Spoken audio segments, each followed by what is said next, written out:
Ooh, time to get this paper, man. Yeah, what up, gang? What up, squad? It's your boy, Are You Theorious? The realest, the coolest, the trillest, young king. Honestly, pupper as we speak. Welcome back to the lit banger, gang. So we got some from this guy. Make sure I'm clear. Okay, alright. Had to make sure my camera was looking clear. We got Tyler Talks, man, and we got a MrBeast shout out will ruin your channel. Alright, so the reason why I feel so strongly about this and the reason why I want to check this out, because I've gotten a shout out by a big YouTuber before, and a few big YouTubers, and I've seen what it can do. Right now, I've seen the plus. It gets you subscribers, get you eyes, blah blah blah. But I also seen the negative that it can bring. Now, let's say if you get a shout out by, like I said, MrBeast, somebody that do blogging content. If I was to get a shout out from them, of course it would bring traction, it would bring views for the time being, but they're not gonna stay, right? The reason why I say they're not gonna stay is unless you're just hella entertaining. I think I'm entertaining, and, but it is what it is. You're not in the same niche, right? So the people that subscribe to MrBeast because they want to see him do what he do. When they subscribe to Austin McBroom, DDG, Soul Illuminati, all these other guys, they go to their channel for certain things, and if that's not what you're doing, why would they stay? You feel me? So what's his name? Clennell, Joseph, and Gideon shouted me out. They're all prank channels. Yeah, they do reactions on their second channel. That's like this, something they do on their all time.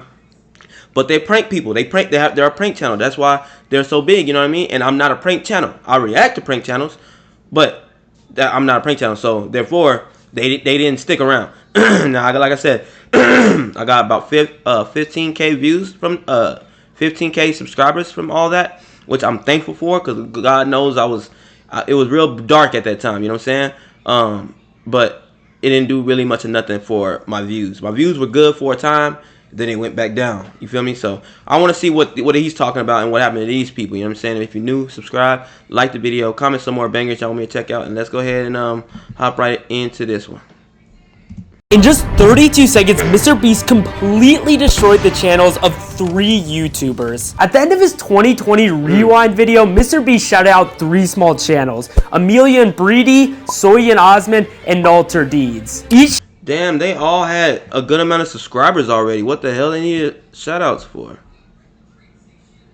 That's weird. They pretty much already made it. Osmond and Nalter Deeds. Each channel instantly gained over 150,000 subscribers, and with it, little hope of their channels ever succeeding on YouTube. On paper, a MrBeast shoutout sounds like a rocket ship to success, but in reality, it's nearly impossible to succeed afterwards. The first channel that MrBeast was shouting out, Amelia and Breedy, was uploading lifestyle. Anybody ever wonder why homie got a spoon in his hand while he's doing this video? That shit funny as hell. Content like Christmas DIYs and thrifting vlogs. A very wholesome channel, but also the complete opposite of what MrBeast posts. After the now you see, that's the problem. I'm telling you, that's why I said at the beginning of the video. If y'all listen, the reason why it was it's no bueno, because content, what MrBeast does this, that, and the third. She does this, that, and the third. It doesn't mix, bro. The shout out, Amelia and Breedy uploaded this video titled MrBeast Gave Us a Shout Out. Since 99.8% of their audience came from MrBeast, the video performed quite well, quickly becoming their most viewed video ever with 660. It's gonna get you some money. Don't ever get it twisted. It's gonna get you some money. 68,000 views. Like, it's gonna get you money for the time. Like, that video did good. Any views? I would honestly, bro, I would just do a lot of put MrBeast in my titles, whatever. I mean, you don't want to clickbait too much around it, but it ain't gonna last long. Like I said, I'm in it for the long haul. I want to be able to do this in 5 years and 10 years. I want to still be able to do this, and I can do reactions for the rest of my life. I can be 80 years old sitting here doing reactions, obviously, right? So I'm in it for the long haul. If it may take a little longer to get to where I'm trying to go, that's fine. I'd rather do that than take a shortcut and have instant fame and then it die down. Like, my kids are young. You feel me? Like, I want this to last until their kids come up. You feel me? Generational wealth type shit. But These views would last shorter than Chandler competing in a MrBeast video. Their next upload, a fun vlog about Amelia's baby shower, tanked, only pulling 12,000 views or 2% of their MrBeast thank you video. They followed that up with a Zoom call video with the other two winners, tripling the view count of the baby shower video because it was something the new audience understood and cared about. However, in the long term, Amelia and Breedy continued uploading the same content they always had been, despite their entire new audience not caring for this type of content at all. The average viewer for a MrBeast video is probably an 8 to 12-year-old boy who likes video games. On the other hand, the average viewer for an Amelia and Breedy video is probably a 16 to 25-year-old woman who enjoys clothes and home decorating. Predictably, just 2 months after the upload, Amelia and Breedy were struggling to pull 3,000 views a video despite having over 150,000 subscribers. See? Now I motherfucking see, bro, like how I feel. Like I have 22,000 subscribers in a good amount of subscribers for a good little while, but a nigga be bringing in 100 views, 50 views. One of my videos got like 30 views right now. You know what I'm saying? I'm like, and people be thinking that I bought subscribers because of the way everything looks, and like, bro, you bought these subscribers. How the hell you got 22,000 subs but can't get 100 views? Like, I'm telling you, bro, them shoutouts are a motherfucker. Eventually, not even a year after the shoutout, Amelia and Breedy would quit their channel altogether, stating they subscribed because MrBeast told them to. Meanwhile, the second person who was shouted out, But I ain't giving up though. I'm not, bro. As y'all saw, bro, it got bad. Like I said, I was getting a little bit of views or whatever. But I'm like, man, I have no other. This is all me right here. I can't stop. You know what I'm saying? If I stop, I'm really gonna be, you know, messed up type. Ian Osman was also experiencing a similar channel failure. His initial video reacting to the MrBeast shoutout grossed almost 1 million views, but afterwards he would struggle to crack 10,000 views on any non-MrBeast related upload. Just like Amelia and Breedy, Soyan would continue to upload. Stay tweaking. I'll do a reaction to every MrBeast video, just like I'm doing now. Shit, as many videos as MrBeast got, I would react to every one of them. I'm reacting to that shit because obviously that's what they want to see. The same content as pre-shoutout, mostly surrounding the music industry. But everyone who came from Beast wanted Beast-type content, not music content. Again, just a year after the shoutout, Soyan Osman would cease uploading on his channel forever. The third channel shouted out was Nalter Deeds, who adapted this shoutout better than the other two. I hopped on a call with him to get his take on this incredibly unique situation. What was your immediate reaction right after the shoutout? My first thought was just like, this is an opportunity, even if this wasn't in my plans like literally 3 hours ago. I wasn't actively trying to be a YouTuber. It was more so I had a channel that I'd had for over 10 years. That's right when the shout out happened. And so it was just like, all right, I don't know where to go from here. Did you feel boxed in at all from the Beast shoutout to continue making content similar to Beast? Early on, I certainly did. One of the early videos I did was I delivered MrBeast burgers for a day, but there's only so many of that video that like you can make. I did feel boxed in, and then as you know, these months and years have passed by,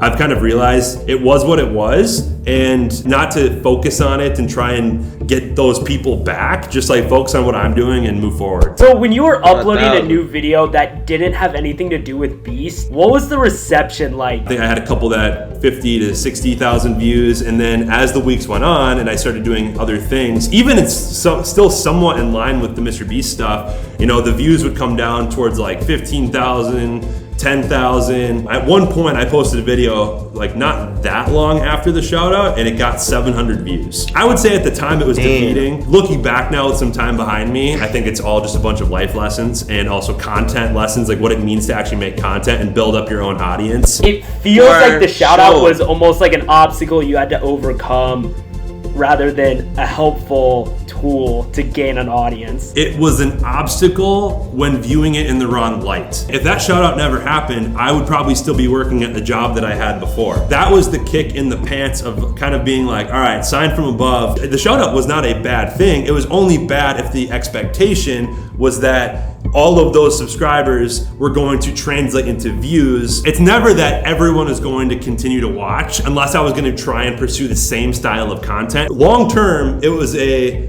absolute. Whoa, the new iPhone 15. With that amazing camera, I wish my family had them.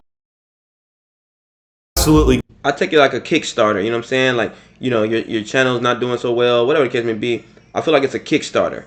But once they give you a little kickstart, you need to figure the rest out by yourself. Good thing. It's only valuable if the people that you're sending like the content, the person, like all of it. If you could go back to January 1st, 2021, would you still want to be shouted out by Beast? I think knowing what I know now, absolutely. Having a MrBeast shout out brings in a mass audience who wants one thing: more content like MrBeast. MrBeast's audience was never going to become long-term fans of family or music type content, and these three channels were doomed the instant they were mentioned in a MrBeast video. Which leads to the question, would a MrBeast shout out be helpful for someone who is posting viral challenge type content like the man himself? In 2020, just before the rewind shout outs, MrBeast posted a video in which 4 YouTubers, Zealous, Isaiah Photo, Unnecessary Inventions, and Pretty Bored competed in a video to win a 1 million subscriber shout out. At the time, all of these channels had between 50 and 70,000 subscribers. And that's the number one difference between these YouTubers and the 3 that received shout outs in the rewind. These 4 channels were all actively trying to become mainstream creators and were already very knowledgeable about YouTube. Zealous ended up winning the challenge, was shouted out in the video, and gained over 2 million subscribers in just a week. Wow. His following videos referencing the challenge and MrBeast racked up an impressive 11 million and 6.3 million views. Pre-shoutout, Zealous's content was somewhat similar to MrBeast, and after the shoutout, he adapted the content to perfectly fit the needs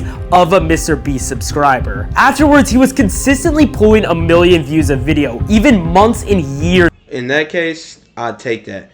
Cause I mean, that's money right there, bro. He living lavish. After the shout out. And of course, whenever he posted a video related to MrBeast, these videos would outperform compared to the peers. There's 2 main differences between Zealous and the 2020 Rewind winners. First, Zealous makes Beast type content and the 2020 winners do not. Second, Zealous understood the basics of YouTube while the others were kind of just thrust into the limelight with little experience on YouTube and going viral before. We can make the assumption that when receiving a shout out from a bigger creator, the shout out is only valuable if that creator makes similar content to yours. The number of people who actually come in that care about your niche content is extremely low. As more eyes come in, CTR or click-through rate plummets because the new audience isn't interested in the video and therefore are not clicking it. And when your initial audience isn't clicking the video, YouTube sees no reason to promote it to more people and your growth dies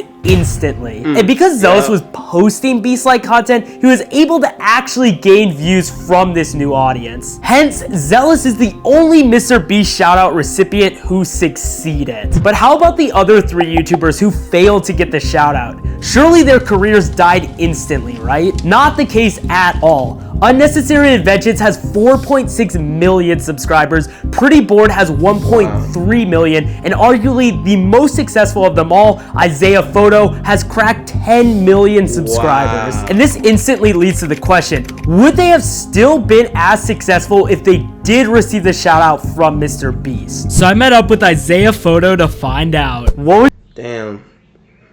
All those plaques, man. I can't wait to get mine. your initial reaction to losing 1 million subscribers? It wasn't until I got home that I started to realize, like, holy crap, that is catastrophic. He started losing subscribers?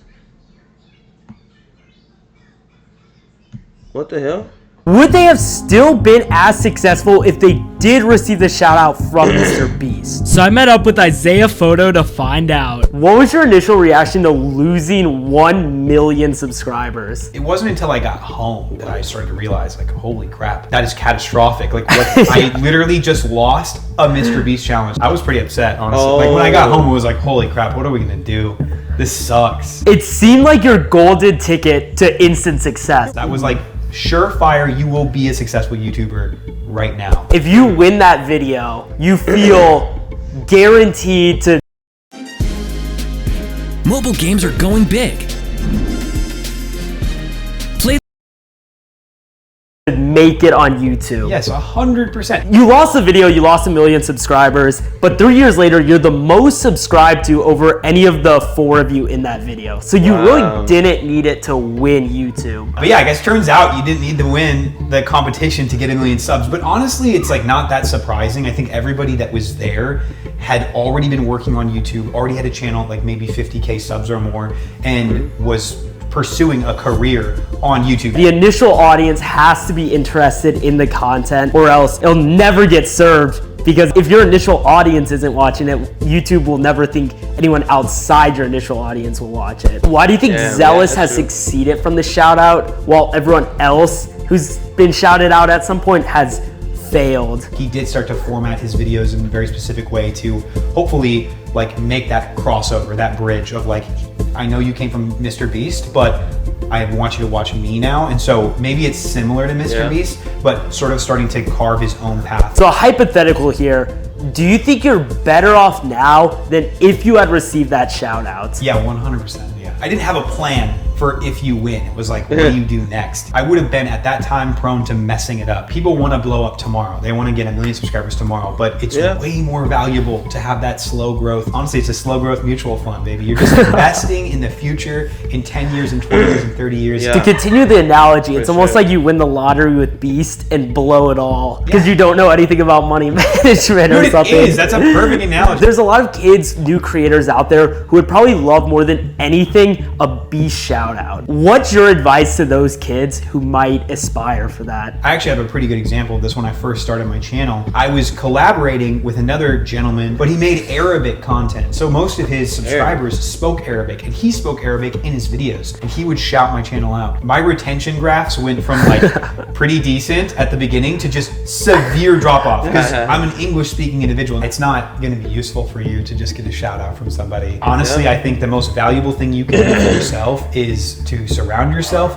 with other people who are like-minded that also are interested in creating videos, and start just diving deep in your analytics. Figure out what works, keep doing it. Figure out what doesn't work, get rid of it, and just keep posting. Let's go, baby. Good stuff. Easy, come on. So the shoutouts we've talked about now are all from a few years ago, but what does a 2024 MrBeast shoutout look like? MrBeast recently posted, "Survive 100 days trapped, win $500,000. Within a week, the video garnered over 100 million views. In the video, two contestants, Susie and Bailey, stay in the room together for 100 days and end up walking away with $185,000 each. As soon as MrBeast's video was released, Susie and Bailey started instantly uploading content on their own channels about their appearance in the video. On Susie's channel, she's uploaded 3 videos about the topic, garnering over 10 million views and gaining over 250,000 subscribers. In the first video, she explains how she gave away some of this money in a MrBeast giveaway style type of video. The second is a reaction video to the actual 100 days trap video. And she's smart. She milking it. Nigga, call me the milkman. Nigga, I'm milking it. Finally, the third is just her and the other contestant, Bailey, answering questions that people might have about the video. Bailey has had slightly less success, posting 2 different videos, which have garnered 1 million views and gained him 50,000 subscribers. His first video is him reacting to the MrBeast video, and his second is Fortnite gameplay with the 100 Days Trap branding behind it. The interesting thing here is that 60% of their uploads are reaction and Q&A videos, 2 styles which rarely pull views at the beginning of a creator's career. But by having an introduction to 230 million people, someone who watched the original video was bound to care. And in this case, millions did. And thus, from 2 channels that were practically at 0, they carved out large audiences by maximizing the Beast hype from the original video. But what happens when the hype inevitably dies? People are watching and subscribing to Bailey and Susie for one reason. They were featured in a MrBeast video. With 100 days being trimmed down to just 27 minutes, people are hungry for behind the scenes content, which only Susie, Bailey, and MrBeast can can provide, making supply low and demand high. And I do have to give them props. When life gives you lemons, make lemonade. Susie and Bailey have capitalized on being in a position that few ever are. The 10 million views Susie has received is worth about $50,000 in AdSense on top of the $185,000 she already made from Beast. However, Susie and Bailey are now locked into making content surrounding Beast if they ever want to continue this career as YouTubers. And of course, this could mean hundreds of thousands, if not millions of views if done correctly. But by capitalizing on their initial fame, they inadvertently back themselves into a corner in which any pivoted content would almost certainly spell doom. Damn. Yep. Sounds about right. What I tell y'all, them shout outs, man. I can see the good and the bad. Anyway, man, if y'all new, subscribe. Content from my dog Taylor Talks. You know what to do with the comment section below and let me know. Till next time, your boy is out. Boom. Deuces, we gone.